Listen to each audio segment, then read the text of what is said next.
집안마다 가풍이라는 게 있죠. 저희 친정은 그야말로 흥생흥사. 흥이 있으면 살고 흥이 없으면 죽는 집입니다. 일단 집에 식구가 3명 이상만 되면 다른 집에서 오늘 집 손님이 많이 오셨나 봐요 라고 할 정도로 시끌벅적하고 춤과 노래가 끊이지 않습니다. 명절이 오면 일단 저희 아파트의 모든 경비분들이 긴장을 하기 시작하시죠. 정말 어마어마한 양의 술병이 재활용으로 나오거든요. 이사 오고 2년쯤 지난 후부터는 명절이 다가오면 아예 저희 집 전용 마대자루를 10개쯤 모아두고 결연하게 술병이 나오기를 기다리곤 하셨습니다. 아마 저희 집에 술병만 모아서 팔아도 한 달치 관리비는 너끈히 나왔을 거예요. 그만큼 어마어마한 양이 나오거든요. 그런데 시끄럽게 흥 많게 노는 집 특징 중 하나가 우리가 놀면 다른 사람도 뭔가로는 즐거워야 한다는 생각이 있거든요. 경비 아저씨들은 저희가 내놓은 병 팔아서 쏠쏠이 용돈하시면서 즐거워하시고 이웃집들은 두둑한 갈비에 각종 음식, 상품권을 받는 재미에 저희 집 잔칫날을 같이 기다려주곤 했습니다. 소위 인싸라고 하죠.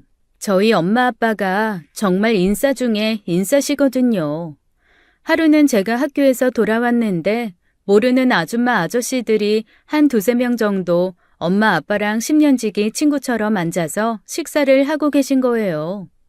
알고 보니 엄마 아빠가 그날 오전에 오픈하는 슈퍼에 줄 서 있다가 앞뒤 줄 선 사람들이랑 친해져서 집까지 데리고 와 밥 먹고 떠들며 놀고 있었던 거죠. 사실 뭐 놀랍지도 않았어요. 어렸을 때부터 너무 흔한 일이었거든요. 여튼 저희 집은 그런 집입니다. 그래서 저는 어른이 될 때까지 모든 집안이 생일잔치를 한 번 하면 1박 2일 동안 몸살이 날 정도로 놀고 다른 집도 다 그러는 줄 알았어요. 그런데 저희 집이 특이하고 이상한 거였더라고요. 반면에 제 시댁은 정말 적막강산 고요함 자체인 집입니다. 제가 처음에 어머님 아버님하고 인사를 드릴 때였어요. 저는 그냥 제 스타일대로 음식점에 딱 들어가자마자 엄청 높은 목소리로 어머님 아버님 안녕하세요. 너무너무 반가워요 라고 소리를 확 질렀는데 세상에 마치 외계인을 보는 듯한 표정으로 저를 보던 두 분이 너무 당황하시더라고요. 아버님은 손에 드셨던 물컵을 떨어뜨리셨고 이후에도 인사도 잊은 채 눈만 껌뻑껌뻑 하시던 장면이 아직도 기억납니다. 나중에 들었지만 그날 시부모님은 저를 보며 한 가지 생각만 하셨대요. 어쩜 쟤는 밥을 저렇게 다 먹으면서도 저렇게 많은 얘기를 끝없이 할까 하고요. 저희 결혼식도 진짜 너무 웃겼습니다. 오죽하면 친구들이 역대급으로 아이러니한 결혼식이라고 두고두고 제 결혼식을 말하면서 자기네들은 무슨 편갈라 드라마 찍는 거 아니냐는 얘기까지 했다 하더라고요. 일단 저희 집 쪽은 혼주서부터 친척, 손님까지 기본적으로 옥타브가 2~3개는 넘나듭니다. 깍, 어머나 세상에 이런 취임새는 너무 흔하고요. 제 결혼식인데 자기 결혼식인 양 울고 웃으며 즐기는 사람이 100명도 넘었죠. 기본적으로 몹시 시끄럽고 목소리 크고 흥이 넘칩니다. 그런데 정말 시댁 쪽은 고요함 그 자체더라고요. 가족들, 친지들은 물론 지인들도 어쩌면 그렇게 하나같이 무건수행하시는 분들 같은지 말없이 웃으며 악수하고 눈빛으로 축하 주고받고 제 친구들이 멀찍이서 양쪽을 보면서 아니 어떻게 달라도 이렇게 다르냐고 고개를 설레설레 저었대요. 어쩐지 제가 신부 입장을 춤추면서 했거든요. 아빠랑 둘이 춤을 추면서 들어갔는데요.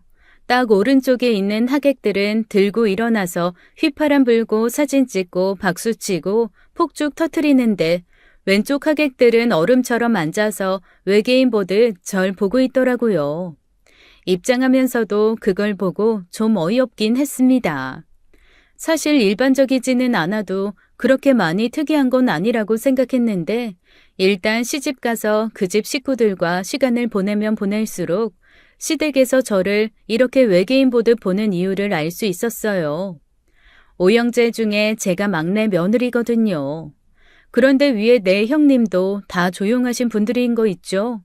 얼마나 조용하신지 보통 명절 때 다 같이 모여서 전부치고 요리하면 다들 이런저런 얘기하잖아요. 그게 명절의 맛이고요. 저 같은 경우는 친정에서 명절 한번 치르고 나면 모든 식구가 명절 후 일주일은 목이 쉬어서 목소리가 안 나올 정도로 떠들어댔거든요. 그런데 시집은 완전 정반대였습니다. 아니, 이거는 무슨 무건수행하며 음식하는 것도 아니고 다들 고갯짓을 하거나 아주 간단한 단어 몇 개로만 말을 나누는 거예요. 예를 들어 고깃국 올릴까요? 이런 것도 말로 하면 되잖아요. 그런데 조용히 고깃국 들어있는 냄비를 가져와서 눈빛만 보내면 어머님이 고개를 젓거나 끄덕이시는 식입니다. 와, 답답해서 미치겠더라고요. 제가 처음에 마구 조잘조잘 거렸더니 시어머니가 조용히 와서 제 귀에다 대고 속삭이시더라고요. 음식하면서 말 많이 하면 음식에 침 튄다. 음식할 때는 말없이 하는 게 좋아. 그때부터는 너무 민망해서 저도 말없이 점만 붙였어요. 아니, 노동요라는 게 왜 있겠어요. 서로 떠들고 이런저런 얘기 나누고 그런 맛에 일하면서 힘든 거 있고 그러는 건데 이거는 앉아서 침묵 속에 계속 부침개만 뒤집고 있자니 몸이 뒤틀릴 정도로 좀이 쑤시더라고요. 그래서 제가 나중에 바로 윗 형님한테 한번 여쭤봤습니다. 형님, 그런데 형님은 말없이 이렇게 일하는 거 좋으세요? 그런데 형님이 대답이 없으신 거예요. 그래서 제가 다시 한번 물었죠. 그랬더니 그제야 형님이 저를 보면서 눈빛으로 뭐 물어봤냐는 뉘앙스를 보내시면서 글쎄 귀에서 이어폰을 빼시는 거 있죠? 와, 그때 알았습니다. 나 이 집에서는 진짜 돌연변이겠구나. 그제야 찬찬히 보니 4명의 형님들은 모두 이어폰을 끼고 각자 자기가 듣고 싶은 거 들으면서 정말 일만 열심히 하고 계시더라고요. 밥을 먹을 때도 저희 시댁은 일절 아무 말이 없어요. 저희 아버님 목소리를 제가 시집와서 몇 번 들어본 적도 없습니다. 다른 집들은 며느리 사랑은 시아버지라며 딸한테는 사랑한다는 얘기 안 해도 며느리한테는 그렇게 사랑한다, 우리 며느리 사랑한다, 우리 며느리 한다고 하는데 저희 아버님한테는 어린 반푼어치도 없는 일입니다. 제가 오죽하면 남편한테 이렇게 물어봤다니까요. 저기 여보, 아버님이 내 이름을 알긴 아시겠지? 뭐, 아실걸? 와, 뭐냐 진짜? 그러면 당신은 우리 형님들 이름 알아? 형수님들? 박씨, 김씨, 이씨였나? 강씨도 있었는데, 와, 너무한다 진짜. 그래도 가족인데 적어도 이름은 알아야 하지 않아? 뭐 그냥 첫째 형수님, 둘째 형수님, 셋째 형수님, 뭐 막내 형수님 하면 되지. 내가 이름 부를 일이 뭐 있어. 여기 미국도 아니고. 아이고, 내가 말을 말자. 네, 저희 시댁이 이런 집입니다. 그렇다고 해서 시아주버님들이나 형님들이 나쁜 분은 절대 아니에요. 다만 저랑 성향이 맞지 않을 뿐이지 다들 되게 경우 바르고 좋으신 분들입니다. 정말 하나같이 하다못해 조카들까지도 조용할 뿐 그 외에는 어떤 집보다 완벽해요. 일반적으로 아웅다웅 하는 것도 저희는 별로 없어요. 아니 서로 수다를 떨기라도 해야 말 때문에라도 감정이 상하는 일이 있는데 모이면 한 사람은 과일 깎고 한 사람은 떡이나 전병 그릇에 담고 있고 다른 한 사람은 음료수 만들고 남은 한 사람은 나르면서 무슨 군대 마냥 각자 할 일만 탁탁하니 말이 나올 것도 없고 서로 대화도 없고 그렇습니다. 그러면 다른 사람들이 가끔 물어봐요. 너무 정없지 않냐? 그 정도면 남 아니냐고 말이죠. 그런데 또 그건 아니거든요. 다들 속정은 있으셔서 제가 뭔가 근심 걱정 있는 것 같으면 문자도 아주 긴 문자가 오곤 합니다. 동서 표정이 안 좋던데 혹시 무슨 일 있냐, 내가 도와줄 거 있냐 이런 식으로 말이죠. 제가 이런 형님들을 인정하게 된 건 결혼 2년차 때입니다. 그때 오랫동안 고대하던 아이가 생겼었는데 얼마 안 가 계류 유산으로 잃었거든요. 나름 안정기에 접어들었다고 생각해서 양쪽 집에도 다 말해놓은 상태였고 그냥 아이를 기다리자라는 마음으로 행복하게 태교 준비를 하고 있었는데 갑작스럽게 유산이 든 겁니다. 저희 친정집에서는 제 유산을 알고 세상에 어떡하냐며 듣는 사람마다 펑펑 울고 찾아오고 난리도 아니었어요. 그런데 평생 그게 당연하고 익숙한 줄 알고 살았는데 희한하게 그때는 그게 너무 싫더라고요. 살면서 처음이었습니다. 차라리 혼자 있었으면 좋겠다라고 생각을 한 것이 말이죠. 정말 혼자 있는 시간이 너무 절실했거든요.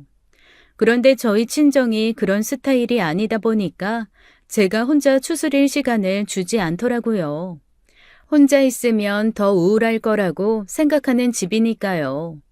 불러내지 않으면 집으로 찾아와서 시끌벅적하게 구는데 그게 정말 너무나 힘들었습니다. 불편한 마음을 애써 감추고 일주일 정도 친정 식구들이 왔다 갔다 하는 걸 참고 있었어요. 그 시간이 지나고 비로소 혼자 있는 시간이 왔죠. 그런데 갑자기 문자가 띠링 울리는 거예요.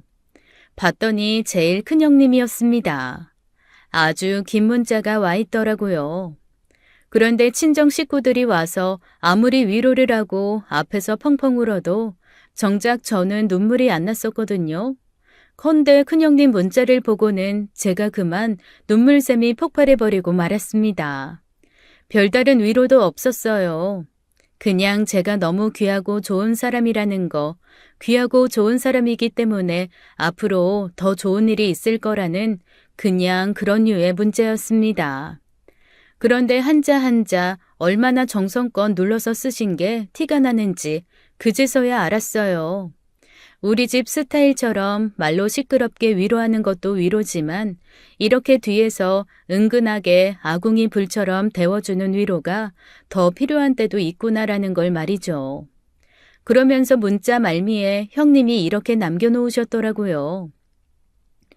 동서가 좋아하는 갈비찜이랑 도미탕수 그리고 지난번에 추석 때 맛있다고 많이 먹었던 약과집에서 특별히 약과 주문했어. 문 앞에 놓고 가니까 조금 마음 추스리게 되면 문 열고 나가서 가져가. 세상에, 형님이랑 저희 집 2시간 반 먼 거리거든요.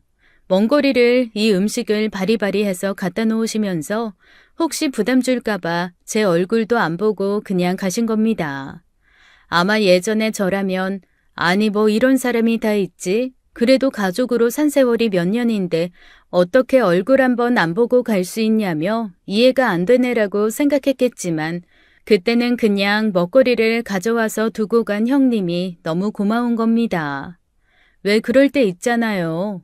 아무도 만나고 싶지 않은데 자꾸만 와서 수석거리면 그게 더 스트레스인 시기 말입니다. 그래서 저는 그때부터 큰형님의 팬이 되었어요. 나머지 형님들도 비슷한 스타일이셔서 큰형님이 그렇게 갈비찜과 도미탕수를 집 앞에 놓고 가신 후 이틀에 한 번꼴로 두 형님이 차례대로 제가 좋아하는 걸 집 앞에 놓고 가셨어요. 제가 결국 형님들한테 덕분에 너무 힘이 났다.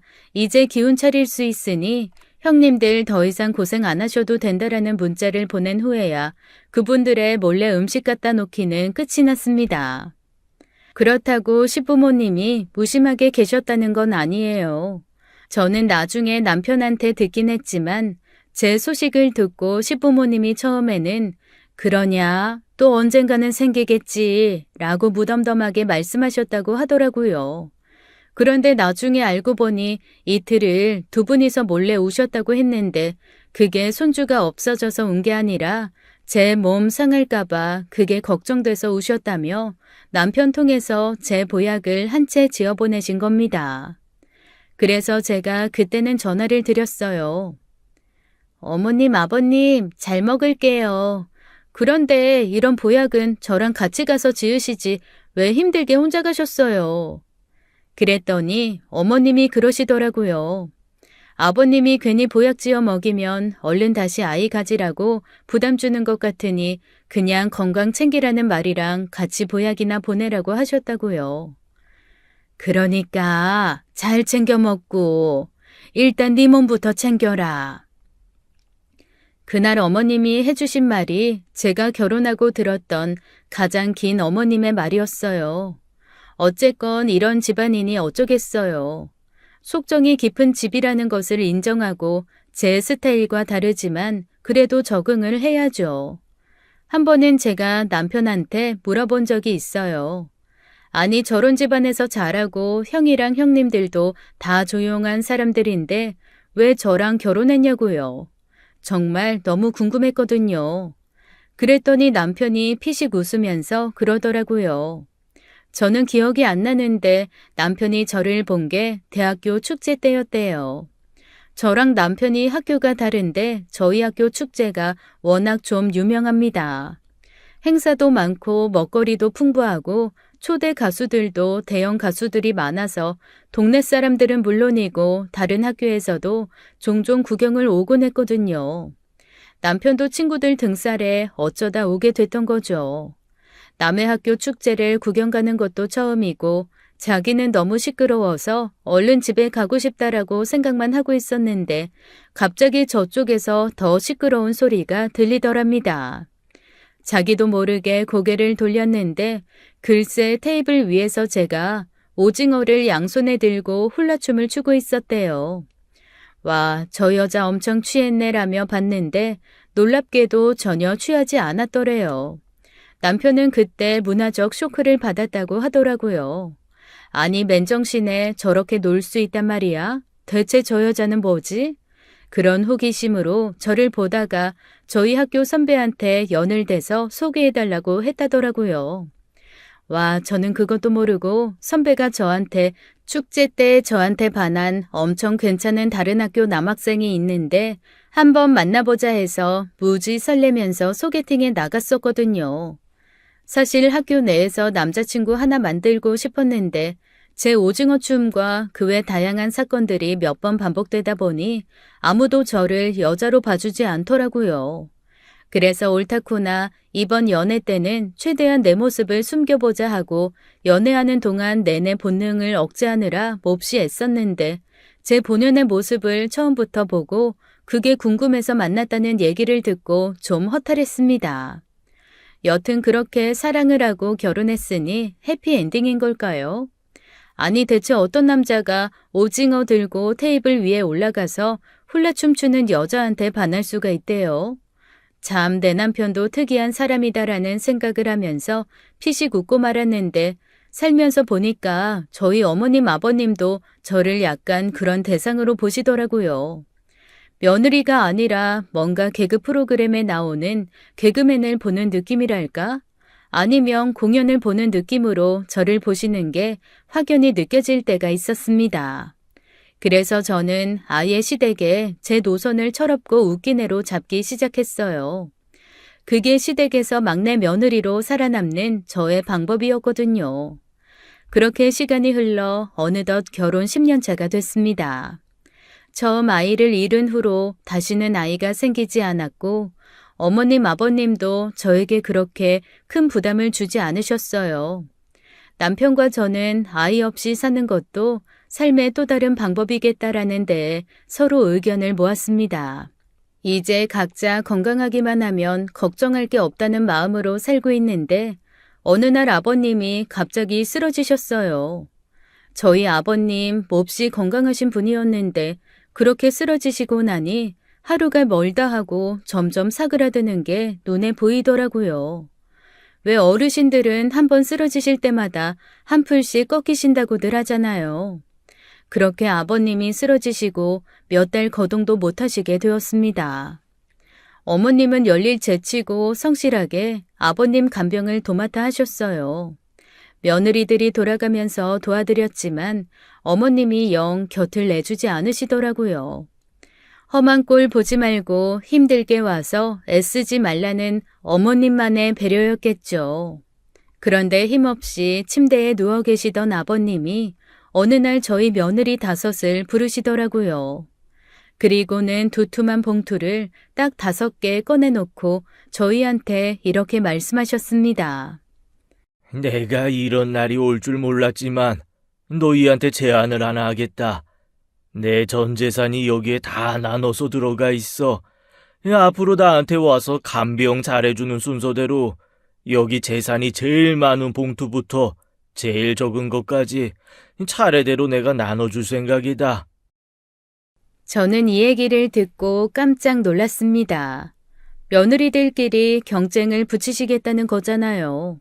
저희 아버님이 그런 생각을 하실 줄도 몰랐지만 그렇게 나눠주실 재산이 있다는 것도 금시초문이었거든요. 그랬더니 옆에서 어머님이 그러시더라고요. 내가 체력이 딸려서 앞으로도 계속 간병을 할 힘은 없고 알다시피 너희 아버지 은근히 낯가리고 까다로워서 간병인의 요양보호사 낯선 사람 집에 들락거리기 시작하면 없던 병도 생길 뿐이시지 않니? 너희 아버지 돌아가시면 나 혼자 옮겨살 원룸집 하나 그거 할 만큼만 남겨놓고 나머지는 다 현금으로 바꿨다. 저는 흘끔 형님들을 바라보았습니다. 감정 표현 없는 형님들답게 그때도 역시나 별로 얼굴에 변하는 게 없더라고요. 그제서야 문득 제가 시댁의 재산에 대해 아무것도 모르고 있다는 생각이 들었습니다. 제가 약간 천둥망아지 같은 데가 있어서 흥이 많고 발발거리는 대신 디테일하게 자세한 걸 뭘 챙기는 그런 성격은 아니거든요.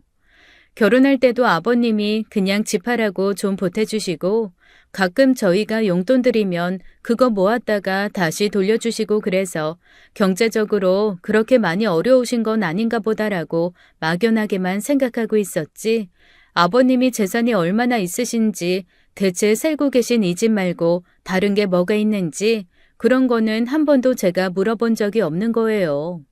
그래서 남편한테 슬그머니 물어봤습니다.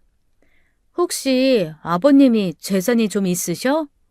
그랬더니 남편도 고개를 갸웃하면서 그러는 겁니다.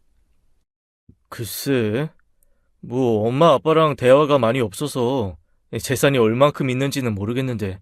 그런데 이때까지 자라면서 우리 오형제들이 하고 싶은 거 돈이 없어서 하지 못했던 건 없었던 것 같아.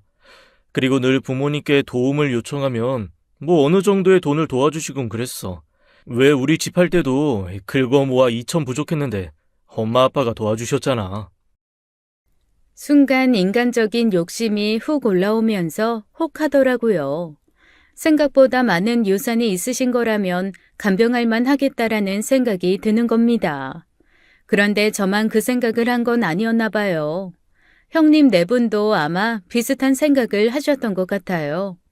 아버님이 봉투 5개를 보여주신 그날 이후 시댁 문턱은 들락거리는 저희 며느리 5 때문에 반들반들해졌습니다. 저희 형님들이 진짜 과묵하신 분들이라고 했잖아요. 그래서인지 서로 언제 간다 이런 일정 공유도 없고 가보면 늘 누군가 있거나 가서 있다 보면 또 한두 명씩 들어오거나 하는 경우가 많았습니다. 그런데 이게 참 이상하게 점점 욕심이 생기더라고요. 사실 처음에는 아버님이 말씀이나 그렇게 하신 거지 뭐 돈이나 있으시겠나 싶었는데 3달 정도 지났을 때 특별 정산을 하신다면서 갑자기 봉투에서 뭔가 꺼내서 나눠주시는 거예요. 그동안 반찬이며 간식 사다 나른 둘째 형님이 50만 원을 받고 아버님 안마해드리고 이발해드린 셋째 형님이 30만 원, 집 청소 도맡아 했던 첫째 형님이 20만 원, 말벗 해드린 제가 10만 원, 그리고 아이가 아파서 거의 못 온 넷째 형님이 한 푼도 못 받는 꼴찌가 되었습니다. 아마 평소 과묵하고 말없는 성격이라 티를 안 내신 거지 여느 여자들 같은 성격이면 서운하다. 그래도 어쩌면 한 푼도 안 주시냐? 이건 좀 너무하다고 한마디는 했을 것 같더라고요. 그런데 딱 봉투 나눠주시고 쿨하게 누워서 잠 청하시는 아버님을 보니 어라, 이거 그냥 장난처럼 받아들여야 할 게 아니겠다는 생각이 갑자기 확 드는 겁니다. 둘째 형님도 그러시더라고요. 어머, 진짜 주실 줄은 몰랐네. 내일 올 때는 소불고기 좀 해서 와야겠다. 어머, 형님, 내일도 오시게요? 아유, 제가 올게요. 둘째도 이제 안 아파서 제가 좀 자주 올 수 있거든요. 어? 아버님 아까 팥죽 드시고 싶다고 그래서 그거 해가지고 내일 오려고 했는데. 잘 됐네. 다들 오면 되겠다. 안 그래도 내일 커튼이랑 이불 빨려고 했는데. 와서 대청소하고 불고기 먹고 간식으로 팥죽 먹으면 되겠네. 그럴까요? 아, 형님, 새알심 좋아하시죠? 많이 삶아올게요, 그럼. 갑자기 위기감이 확 몰려왔습니다. 아니, 돈봉투가 무섭긴 하더라고요. 갑자기 다들 불타오른 것 같은데 저만 가만히 있을 수 없어서 저도 모르게 번쩍 손을 들었습니다. 제가 아버님 좋아하시는 케이크 사올게요. 지난번에 그 복숭아 케이크 엄청 잘 드시더라고요. 아, 아버님 그거 진짜 맛있게 드셨던 모양이더라. 나한테도 몇 번 말씀하시더라고. 이거 팥죽도 이기고 소불고기도 이기고 복숭아 케이크 다 이기는 거 아니야? 그러게, 우리 긴장해야 되나? 형님들의 말을 들으면서 긴장이 된 건 저였습니다. 아니, 뭔가 표정에 변화라도 있는 사람들이어야 저게 농담인지 진담인지 알 수 있을 텐데 저희 형님들 정말 기가 막힌 포커페이스거든요. 아, 포커페이스인 걸 어떻게 알았냐면요. 그것도 제가 물색 없이 까불던 신혼 초의 일입니다. 그때도 아마 명절이었던 것 같아요.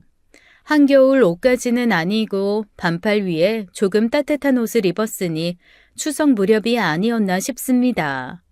어머님의 주의로 음식하면서 말을 하지 않는 것까지는 어떻게 견딜 수가 있었지만 정말 그 외의 시간도 침묵인 건 도저히 견딜 수가 없더라고요. 밥상 다 물리고 누군가는 설거지를 하고 누군가는 TV를 보고 한쪽에서는 조용히 신문을 보는데 그 누구의 소리도 들리지 않는 겁니다. 오직 텔레비전에서 나오는 방송 소리만 들리는데 그것도 얼마나 볼륨을 작게 해놓고 들으시는지 저도 모르게 발끝을 세워가며 조심조심 움직이고 있더라고요. 설거지를 해도 그 소리가 너무 큰 것 같아서 손가락에 힘을 빡 주고 혼자 조심조심 하는 게 너무 힘들었습니다. 혼자 앉아서 핸드폰을 보고 있는 것도 한두 시간이지 이럴 거면 왜 가족들이 모였나 싶은 거예요. 좀이 쑤시고 이건 아니다 싶어 그래, 막내인 내가 한번 이 분위기를 바꿔보자라는 패기로 게임 제안을 했습니다. 저희 게임 하나 해요. 제가 게임하자고 조르니까 어머님, 아버님은 너무 당황하시고 형님들은 아니 무슨 이런 또라이가 들어왔지라는 얼굴로 절 보더라고요. 당연히 시아주버님들도 저를 외계인 보듯 보셨고 저 구석에서 남편만 혼자 황당한 얼굴로 킥킥킥 웃고 있었어요. 하지만 이미 뱉은 말 저는 죽이 되건 밥이 되건 단 한 판이라도 게임을 해야겠다는 일념에 가득 찼죠. 그래서 제가 제안한 게임은 마피아 게임이었습니다. 마피아 게임은 일단 포커페이스가 가장 중요하잖아요. 전체 인물 중에 마피아를 정하고 시민을 정하고 그래서 누가 마피아인지 골라내서 그 마피아를 없애는 게임이니까요. 그런데 아무리 게임이 돌아가도 그 누구도 마피아인지 모르겠는 겁니다. 정말 답답해 죽겠더라고요. 마피아 게임의 묘미는 서로 마피아라고 상대방을 의심하면서 마피아인지 아닌지 알아보는 질문들을 하다가 뭔가 단서가 잡히면 그걸 빌미로 한 사람을 막 몰아가고 그러면서 서로 헷갈리고 오해가 쌓이면서 거기서 웃음이 터지는 게 핵심이거든요. 그런데 아니 다들 말들이 없이 눈으로만 흘끗흘끗 보면서 한참 침묵 끝에 마피아인가요? 라고 물으면 아니요 라고 대답하고 그 대답을 듣고는 또 네 라고 수긍하고 바로 침묵이 이어지니 제대로 게임이 될 리가 있나요? 게다가 다들 어쩜 표정이 그렇게 아무런 변화가 없는지 저는 어떡하든 게임을 끌어가 보려고 끙끙 혼자 애를 쓰다가 30분 만에 모두 포기했습니다. 그리고 그날 집으로 돌아오는 길에 남편이 내내 파한 데서 포복 절도를 하며 자기 평생 웃을 거 다 웃었다고 앞으로 살면서 전혀 웃는 일이 없더라도 이해해달라며 배를 잡고 눈물까지 흘리며 웃더라고요. 연애 기간 결혼 생활 통틀어서 지금까지도 그때처럼 남편이 웃은 건 본 적이 없어요. 남편이 그러더라고요. 난 말이야, 이 세상에서 가장 어색한 게임 현장을 봤어. 정말 영상으로 찍어서 어딘가 제보하고 싶었다. 이렇게 말하면서 미친 듯이 웃는데 얄밉기도 하면서 조금 당황스럽기도 하고 어이도 없었습니다. 여튼 그렇게 포커페이스 완벽한 형님들이니 당초에 이 형님들이 하시는 말씀이 진심인지 아니면 저를 놀리려고 하시는 건지 그것도 아니면 진짜 다들 아버님의 상금에 관심이 커서 서로를 견제하기 위해 고도의 작전을 쓰는 건지 구분이 안 되더라고요. 솔직히 말하면 저도 나름 제 생활이 있으니까 자주 가서 뵈면 좋기는 하겠지만 거기에 막 몰두할 마음은 없었거든요. 하지만 모두가 아버님 앞에 얼굴을 비춘다는데 저만 빠질 수가 없잖아요. 그래서 다음날 불이 나게 아버님이 너무너무 맛있어 하셨던 복숭아 케이크를 2개 사들고 시댁으로 향했습니다. 제과점 오픈하는 시간에 맞춰 그래도 식구들이 여러 명이니 큰 케이크로 2개를 사서 1등으로 집에 도착한 줄 알았는데 아니 형님들이 벌써 다 와서 커튼 싹 떼어 빨래를 하고 계신 거예요. 아버님은 소파에서 흐뭇하게 앉아서 과일을 드시고 계시더라고요. 막내 왔냐? 아버님, 제과점이 이제 열어서요. 아이, 괜찮다. 아이고, 그 복숭아 케이크 아주 기대된다. 아버님이 정말로 케이크가 마음에 드셨던 모양이더라고요. 한 번도 저한테 맛있다, 좋다 표현을 하신 적이 없는데 복숭아 케이크는 기대된다는 얘기를 하시면서 방금 웃으시는 겁니다. 그런데 그때 셋째 형님이 갑자기 툭 튀어나와서 이렇게 말씀하시더라고요. 아버님, 아까는 팥죽 기대된다고 하셨잖아요. 팥죽을 더 기다려 주셔야죠. 저 새알심도 엄청 많이 삶아왔는데. 그럼, 팥죽도 기대되지. 아버님, 소불고기는 단가가 제일 비싸요. 소불고기 아까 전에 드시고 싶다고 빨리 점심시간 왔으면 좋겠다고 하셨잖아요. 아이, 그래. 소불고기도 기대된다. 세상에, 저는 무슨 경연대회에 나온 것 같은 느낌을 순간 받았습니다. TV에서 보는 트로트 경연대회 같은 거 보면 판정단 앞에서 서로 자기 음악 좋아해달라고 어필하잖아요. 딱 그런 느낌이었어요. 다행히 형님들이 날 세워 달려드신 게 아니라 웃으면서 얘기를 하셨지만 그 와중에 저는 혼자 긴장감을 느꼈습니다. 이거 막연하게 넋놓고 있다가는 정말 재산 한 푼 못 받게 생겼더라고요.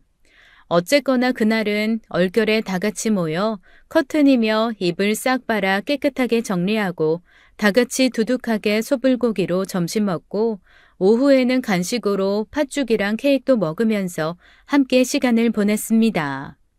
친구분들 모임에 다녀오신 어머니도 뒤늦게 합류하셔서 여자 6에 아버님까지 시댁에서는 한 번도 없었던 나름 시끌벅적한 시간을 보냈죠. 거기에 남편들이 다 퇴근하고 시댁으로 오는 바람에 마치 명절처럼 우르르 모여서 저녁도 먹고 헤어졌습니다. 집으로 오는 길에 남편이 묻더라고요. 아니, 아까 갑자기 큰형이 전화 와서 다들 본가에 있다고 와서 저녁 먹으라 해서 가긴 했는데 뭐야, 무슨 일이야? 몰라 나도 얼결에 그렇게 됐어. 그러면서 남편한테 자초지종을 말했더니 남편도 고개를 갸웃하더라고요. 부모님한테 진짜 어디 숨겨둔 재산이 있나 이러면서 골똘히 생각에 잠기는 것 같더니 슬그머니 그러는 겁니다. 이 형수님들이 이런 거에 불타오를 성격들이 아닌데 진짜 있긴 한가 보네. 우리 아버지 어머니 재산이. 아, 그 소리를 듣는데 왜 제 마음속에 오래 꾹꾹 숨겨 눌러두었던 승부사의 기질에 불이 당겨진 것 같은 느낌이 들었을까요? 이건 재산을 얻기 위한 도전이 아니라 그냥 형님 넷을 이기고 싶다는 열망이 불타오르는 느낌이었습니다. 그동안 나만 좀 겉도는 성격의 사람이라는 생각에 이유 없이 기죽어 있을 때도 있었는데 흥생흥사, 흥 넘치는 제가 제대로 마음먹으면 얼마나 신나게 많은 것을 할 수 있는지 제대로 한번 보여주고 싶더라고요. 저 나름 학교 다닐 때 미술 동아리도 했었고 연극 동아리도 했었고 봉사활동으로 구연동화 선생님도 오래 한 레크레이션 전문가거든요. 물론 자격증은 없지만 그래도 어느 모임을 가더라도 제가 있는 곳은 늘 레크레이션과 노래와 춤이 끊이지를 않았습니다. 그걸 한번 제대로 불살라 보겠다라는 마음이 확 들었어요. 나 불타올랐다 간만에. 당신 마누라 내일부터 시댁 출근이다. 아유, 적당히 해. 우리 그 돈 없어도 살아. 아니, 이건 돈의 문제가 아니야. 이건 나의 흥과의 싸움이야. 정면 승부다. 아버님 몸 안 어딘가에 숨어 있을 한 톨의 흥이라도 끌어올려서 불씨를 지펴보겠어. 제가 주먹까지 쥐며 불끈하니 남편이 고개를 설레설레 저으며 마음대로 하라고 하더라고요. 이미 한번 꽂힌 저를 말릴 수는 없다고 생각한 거죠. 그 다음부터는 저는 거의 매일 아버님을 찾았습니다. 그리고 아버님 컨디션이 좀 괜찮으신 날에는 훌쩍 모시고 동물원도 가고 놀이공원도 갔어요. 요즘 동물원이랑 놀이공원은 시스템이 좋아서 오히려 휠체어에 태워 모시고 다니기가 정말 좋거든요. 평일 낮 사람들이 적은 시간만 고르면 구석구석 길도 잘 되어 있고 먹거리며 쉴 곳, 볼 것까지 풍성해서 모시고 가기 좋더라고요. 아니나 다를까 동물원에 도착한 아버님은 처음에는 좀 당황하시더라고요.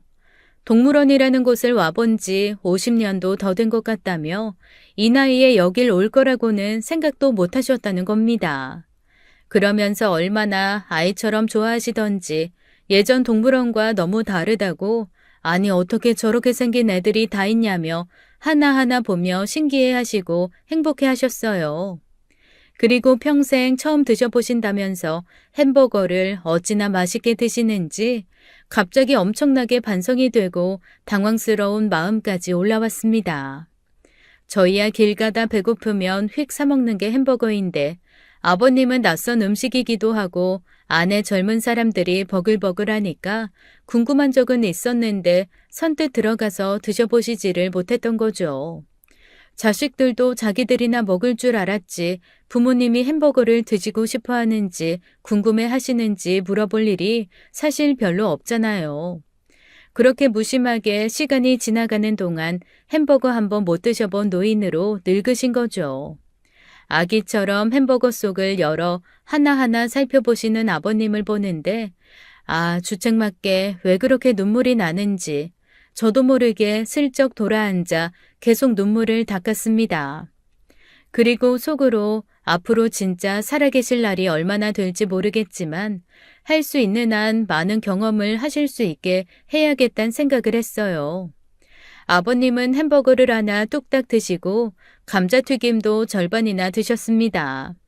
그런 아버님께 구슬 모양 동글동글한 아이스크림도 하나 사서 쥐어드렸는데 그것도 너무 신기해 하시더라고요. 그러면서 평생 말 한마디 듣기 어려웠던 아버님이 글쎄 어렸을 때 얘기를 해주시는 거 있죠. 가난했던 어린 시절 동네에 진짜 부잣집이 있었는데 그 집에 염소들이 있었대요. 그래서 그 집 아들은 늘 염소젖을 마시면서 그걸 동네 애들한테 자랑을 했는데 어느 무더운 여름날 그 당시만 해도 귀했던 꽁꽁언 얼음에 그 염소젖을 어떻게 했는지 지금으로 말하면 약간 샤베트 같은 걸 녹그릇에 담아가지고 나와 있는 대로 뻐기면서 먹었던 모양입니다. 그 더운 여름에 꽁꽁 얼린 염소젖, 그 위에 꿀까지 뿌렸으니 어린애들이 얼마나 한 입 먹고 싶었겠어요.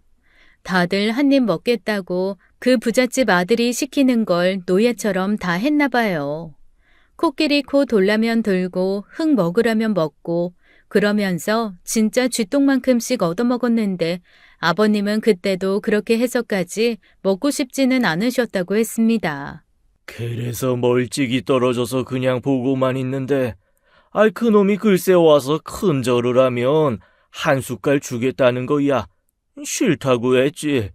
그랬더니 나한테 다가와서 이 가난한 놈이 굽힐 줄도 모른다며 내 발 아래에 그 염소젓 얼린 걸 그대로 버리대.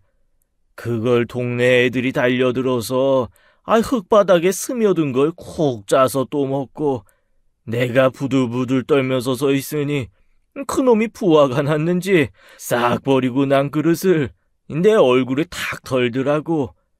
그런데 얼굴에 떨어진 그 몇 방울이 입에 들어왔는데 세상에, 정말 눈물이 나게 맛있는 거야. 어린 마음에도 아까 가서 절을 할 걸 하는 마음이랑 그게 맛있다는 생각에 절을 할 걸 이라는 생각을 하는 나에 대해 실망이 엉켜서 분하더라고. 근데 몇 년 못 가서 그 형은 세상을 떠났다. 망나니처럼 자랐는데 집에서 밀주 담그는 걸 몰래 먹다가 그게 독했는지 갑자기 갔다고 하더라고. 근데 아가, 네가 사준 이걸 먹는데 왜 갑자기 그 형이 생각나는지 모르겠다. 이 좋은 것도 못 먹고 갔구나 네가. 이런 생각이 나네. 아버님 진짜. 저 오늘 아버님이랑 놀려고 왔는데 왜 자꾸 저 울려요. 저는 또 아버님 얘기를 들으며 혼자 눈물샘이 터져서 죽죽 울고 말았습니다. 그리고 그날 아버님을 집에 모셔다 드리고 바로 빙수기계를 하나 주문했죠. 며칠 뒤 도착한 빙수기계를 들고 시댁을 갔습니다. 시댁 냉장고가 넘치다 못해 토할 것처럼 꽉 차 있더라고요. 넷째 형님도 양손 가득 뭔가를 해오셨는데 냉장고 안을 보고 당황하신 듯 했습니다. 아니, 그저께 둘째랑 첫째가 와서 뭘 많이 해놓고 갔어. 우리 둘이 어떻게 다 먹니? 할 수 없죠. 시간 되면 다 오라고 해서 오늘 냉장고 비워야겠어요. 그렇게 또 저희는 얼결에 5 형제와 배우자까지 총 10명이 우르르 모이게 되었습니다. 오히려 당황한 건 아들들이었어요. 아니, 우리 집 뭔가 좀 이상해진 것 같은데. 형, 나 자랄 때보다 요즘 형 얼굴 더 자주 보는 것 같아. 나도 그래. 나한테 새삼 형도 있고 동생도 있었지 하고 요즘 깨닫고 있다. 남편들이 어리둥절해 하거나 말거나 이미 지난 10수년 지난 것보다 더 친해진 며느리들은 각자 냉장고를 뒤져 알아서 음식들을 차려내기 시작했습니다. 구석에 처박혀 있던 오래된 냉동 생선부터 며칠 전에 형님들이 해오신 반찬의 먹거리까지 뷔페 부럽지 않은 한 상이 뚝딱 차려지더라고요. 예전과 확연하게 달라진 건 요리를 하면서 다들 대화를 한다는 겁니다. 아무래도 서로 계속 시댁을 엇갈린 시간에 찾게 되니 겹치지 않게 뭔가 준비를 하거나 오는 날과 시간을 서로 알면 좀 더 나으니까 말을 하게 되더라고요. 음식하면서 말하지 말라고 하셨던 어머님도 저희끼리 이런저런 얘기를 하니 그 얘기를 듣다가 중간중간 끼어들기도 하시고 갑자기 생각나면 본인 얘기도 하시고 하면서 제가 한 번도 상상해 본 적 없는 대화가 있는 부엌 풍경이 만들어진 겁니다. 저녁 식탁은 아주 풍성했어요. 육해공의 모든 음식이 다양했는데 사람이 많으니까 또 그게 다 없어지더라고요. 저희 친정엄마가 세상에서 제일 무서운 게 먹는 힘이라고 하신 적이 있는데 진짜 그게 무섭긴 무서웠습니다. 저걸 언제 다 먹어치우나 했던 게 이러다가 모자라는 거 아니야? 라는 걱정이 들 정도로 순식간에 다 사라지더라고요. 식사 후에 저는 제 비장의 무기 빙수기를 꺼냈습니다. 그게 뭐냐고 묻는 형님들에게 며칠 전 아버님과 다녀온 동물원 얘기를 하면서 염소젓 아이스크림 얘기를 해드렸어요. 아, 그런데 제 얘기를 듣고 형님들이 또 눈물을 보이시는 게 아니겠어요? 전 저희 형님들이 감정 제로인 사람들인 줄 알았는데 아니었더라고요. 그리고는 또 말없이 다들 일어나서 그릇 준비하고 얼린 우유에 연유 꺼내오고 어디선가 과일 통조림도 꺼내서 따시더라고요. 제가 혹시 몰라서 팥은 삶아왔거든요. 취향껏 얹어 드시라고 큰 그릇에 하나 담고 일단 아버님의 추억의 맛을 만들어 드리려고 언 우유를 정성껏 갈아 폭신하게 그릇에 담고 꿀 대신 연유를 살살 뿌렸습니다. 그리고 아버님께 갖다 드렸죠. 아버님, 오늘의 후식이에요. 아버님 눈이 휘둥그레 커지시더라고요. 이게 뭐냐고 해서 염소젓 대신 우유로 만든 추억의 아이스크림이라고 했더니 아, 왜 또 아버님까지 눈이 벌개지시는 건지. 제가 의도한 건 이게 아니었는데 말입니다. 아버님이 천천히 한 숟가락을 드시고는 말없이 또 한 숟가락을 드시더라고요. 그리고는 고개를 끄덕이시며 그러시는 겁니다. 아이고, 불쌍한 놈. 아, 이런 며느리도 못 보고 갔어, 그 형. 아가, 고맙다, 고마워. 그리고는 천천히 그걸 다 드시더라고요. 아들들은 영문도 모른 채 눈만 꿈뻑이고 있고 저한테 얘기 다 들은 형님들은 한쪽에서 훌쩍이고 있는 기이한 풍경이 이어졌습니다. 계속 저한테 눈짓으로 뭐냐고 묻는 남편한테 나중에 얘기해주겠다고 하고 신나게 빙수기계 돌려 한 그릇씩 나눠줬어요. 꽤 많이 삶은 팥도 동이 나고 연유도 동나고 우유 간 것도 싹 먹고 나니 그제야 뿌듯함이 밀려오더라고요. 그렇게 또 잔치처럼 시끌벅적한 시간을 보내고 집으로 돌아오는 길, 궁금함에 얼굴이 폭발할 것 같은 남편에게 자초지종을 얘기해 줬는데 와, 저는 이 남자가 우는 거 처음 봤어요. 아니 울다 운전이 안 돼서 차를 길 옆에 세우고 대성통곡을 하더라고요. 오히려 당황한 건 저였죠. 열심히 달래는 제게 남편이 그러더라고요. 정말 고마워. 자식보다 낫다. 진짜 내가 평생 잘할게. 그런 남편을 보니 또 제 안에 뭔가가 꿈틀거리더라고요. 내가 만족할 때까지 어디 한번 끝까지 잘해보자는 그런 마음이랄까요. 그런데 저만 그런 마음을 먹은 건 아닌 것 같더라고요. 그 이후로 형님들의 이벤트도 몹시 다양해졌습니다. 놀이공원과 동물원은 없었지만 예쁘게 꾸며진 정원이 멋있는 카페나 호수가 예쁜 산책길 등 아버님은 평생 다니셨던 것보다 훨씬 다양한 곳으로 여행을 다니는 분이 되었어요. 그러다 보니 집에만 계실 때보다 확실히 더 기운이 나시는 것처럼 보였고요. 가끔 시어머니도 동행을 했고 또 때로는 어우렁더우렁 식구들이 모두 함께 가는 경우도 있었습니다. 한 번은 저희 셋째 형님이 아버님 모시고 가려고 프라이빗한 수영장이 있는 펜션을 예약했다는 거예요. 그런데 거기 기준 인원이 20명이라면서 올 사람은 오라고 연락을 돌리셨더라고요. 어쩌다 보니 또 우르르 다 같이 가게 되었죠. 저는 무슨 펜션이 20명이나 들어갈 수 있지라고 생각했는데 보니까 회사나 그런 곳에서 세미나 같은 거 하려고 빌리는 엄청 큰 독채 펜션이더라고요. 친한 지인이 하는 펜션인데 마침 비수기라며 아버님 얘기 듣더니 가능하면 식구들끼리 와서 놀고 가라, 싸게 해주겠다라고 했다는 겁니다. 그래서 또 저희는 2박 3일 동안 펜션에서 엄청 신나게 놀았어요. 신기한 건 제가 2박 3일 동안 단 한 번도 우리 시댁 식구들 너무 조용해서 어색하다라는 생각을 하지 않았다는 겁니다. 저희 친정 따라가려면 멀었지만 그래도 대화가 끊이지 않고 웃음이 끊이지 않고 제가 게임을 하면 모두 적극적으로 임해주었어요. 세상에 마피아 게임이 되더라니까요. 서로 편갈라서 어머님 아버님을 심판으로 두고 스포츠 게임도 하고 따뜻하게 온숲을 채워서 다 같이 물에 둥둥 떠서 놀기도 했습니다.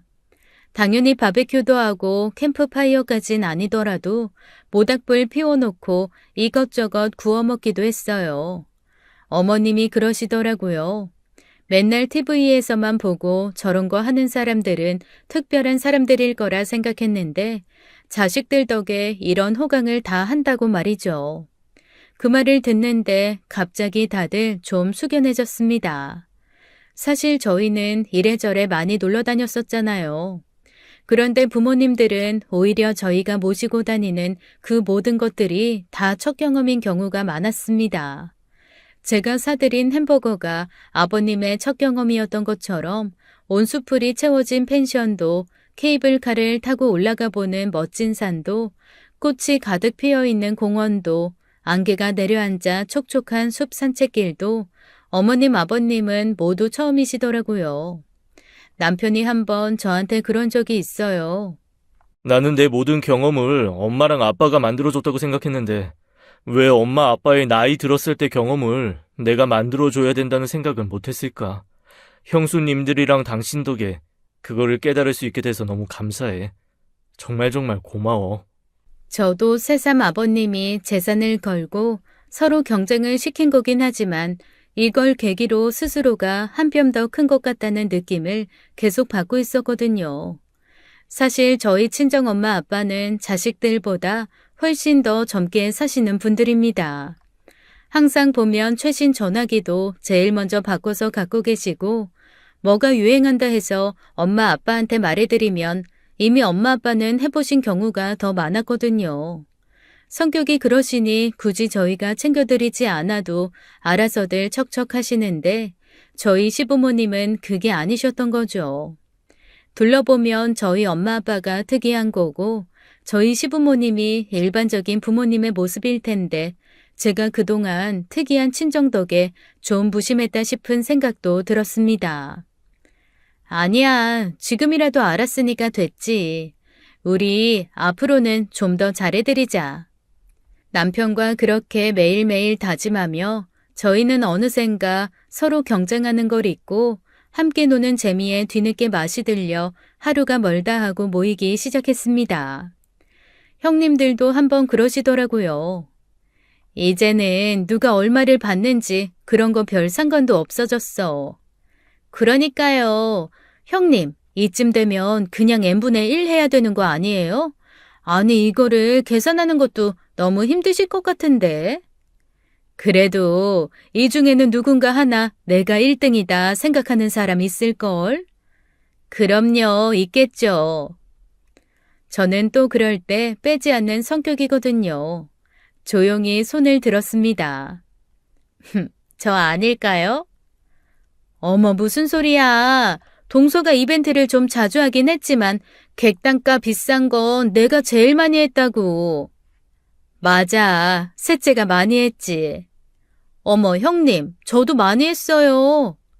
그래, 둘째도 많이 했지. 아버님이 이거를 다 어떻게 계산하실지 모르겠네요. 아유, 몰라. 나는 이미 순위권 밖이야. 첫째 형님의 한탄 같은 말에 한바탕 웃었습니다. 그렇게 시간이 지나 반년쯤 흘렀을 때였어요. 집에서 혼자 설거지를 하고 있는데 자꾸만 뭔가 쎄한 느낌이 들더라고요. 괜히 불안하기도 하고 마음도 복잡하고 말이죠. 그래서 내일 아침 일찍 아버님한테는 가봐야겠다는 생각을 하며 잠이 들었는데 그날 새벽 어머님께 전화가 왔습니다. 아버님이 자는 듯 돌아가셨다고 하더라고요. 그 전날 불안했던 느낌이 이거였나 보다 싶은 생각이 들어 왜 그런 느낌이 드는 순간 당장 아버님께 뛰어가지 않았을까 혼자 자책하는 마음이 들면서 눈물만 한없이 흘러내렸어요. 이미 아버님이 편찮으신 거 알고 있었고 돌아가실 거라는 것도 알고 있었지만 죽음이란 준비를 한다고 해서 괜찮아지는 게 아니더라고요. 그래도 형님들과 시아주버님들이 든든하게 버티고 계셔서 무사히 장례를 잘 치를 수 있었습니다. 장례식도 저희는 몹시 화기애애했어요. 오시는 아버님 친구들, 지인들마다 저희를 붙들고 어쩜 이렇게 복이 많으셔서 자식보다 나은 며느리를 5이나 두셨는지 모르겠다고 저희 손을 놓지 않은 채 엄청 칭찬들을 하시면서 가시더라고요. 처음에는 이게 대체 무슨 일인가 싶었는데 나중에 어머님이 그러시는 겁니다. 평소 과묵해서 쟤는 혀가 없다라는 놀림까지 받을 정도로 친구들 사이에서도 말이 없는 아버님이셨는데 언젠가부터 그렇게 수다스럽게 며느리들 자랑을 하셨다고 해요. 다들 너무 부러워하고 세상에 그런 며느리들이 세상에 어딨냐며 아버님은 친구들 사이에서 정말 며느리 복 넘치는 사람으로 엄청 유명하셨다고 하더라고요. 그래서 다들 오셔서 그렇게 저희를 붙들고 훌륭한 며느리들이라며 칭찬들을 하셨던 모양입니다. 어떤 분은 글쎄 주머니에서 쌈짓돈을 꺼내 저희 5한테 용돈까지 주려고 하셨다니까요. 그렇게 장례가 끝나고 열흘쯤 지났을 때 어머님이 저희 며느리들을 다 불러 모으셨어요. 그리고는 저희한테 봉투를 꺼내서 내미시더라고요. 이미 장례 치르면서 까맣게 잊고 있었던 아버님의 봉투였습니다. 아버님이 돌아가시기 전에 순위 다 정해놓고 가셨다. 순위를 정하셨다고요? 제가 깜짝 놀라서 물었습니다. 어머님이 빙긋 웃으시면서 저한테 봉투를 하나 주시더라고요. 막내 네가 1등이야. 놀라기도 했고 한편으로는 좋기도 하고 또 한편으로는 형님들께 살짝 미안하기도 하고 여러모로 복잡한 심정이었습니다. 그래서 흘낏 형님들을 봤죠. 그런데 저희 형님들 표정에 또 아무런 변화가 보이질 않는 겁니다. 좀 친해져서 어느 정도 표정을 읽을 수 있겠다라는 생각을 했었는데 다시 아무 표정을 읽을 수 없는 얼굴로 생글생글 웃으면서 저를 그냥 보고만 계시더라고요. 어서 봉투 열어봐. 얼마나 받았는지 한번 구경이나 하자. 큰 형님의 말씀에 조용히 봉투를 열었습니다. 그런데 봉투 안에 들어있는 건 돈이 아니었어요. 손바닥에 탁탁 털어봤더니 평소 아버님이 많이 아끼시던 오래된 시계와 아버님이 새끼손가락에 늘 끼고 다니시던 작은 보석이 박힌 반지, 그리고 편지 한 장이 들어있었습니다. 편지에는 저에 대한 고마움이 구구절절 담긴 꼭꼭 눌러 쓴 아버님의 글씨가 가득했어요. 이미 첫 문장을 읽자마자 눈물이 터져서 대체 이게 무슨 말인지 나중에 자세하게 읽으면서 알았지만 아버님은 제게 제 덕에 절간 같았던 집이 시끄러워지고 그 덕에 아버님이 살면서 가장 많이 웃으며 갈 수 있었다고 하셨습니다. 우리 며느리 너무 사랑하고 고맙다며 특히 놀이공원 데려가줘서 행복했고 우유로 만든 아이스크림 만들어줘서 고맙다고도 쓰여 있었습니다. 어머님은 나머지 형님들에게도 봉투를 하나씩 주셨습니다. 공동 2등이라고 하시면서요. 형님들 봉투에는 저와 마찬가지로 평소 아버님이 갖고 계시거나 쓰셨던 것들이 하나씩 들어있었고 편지도 하나씩 있었습니다. 제가 눈물 콧물 흘리며 형님들한테 이게 뭐냐고 형님들 알고 있었죠? 라고 했더니 형님들이 그러시더라고요. 어머님, 아버님이 숨겨놓은 재산이 어딨어. 처음에 아버님이 그렇게 말씀하실 때부터 우리들은 다 알았지. 목돈 모이는 족족 조금 어려운 것 같은 자식들한테 슬그머니 밀어주셨잖아. 우리도 다 알지. 그러면서 저를 꼭 안아주시는 겁니다. 아버님 덕에 동서가 이렇게 좋은 사람인 걸 더 잘 알게 됐고 또 동서 덕에 이렇게 식구들끼리 우애 있게 사는 법을 알게 됐으니 아버님이 참 멋진 유산 물려주고 가신 것 같아. 그치? 그 말에 또 감동받아서 꺽꺽 울었죠.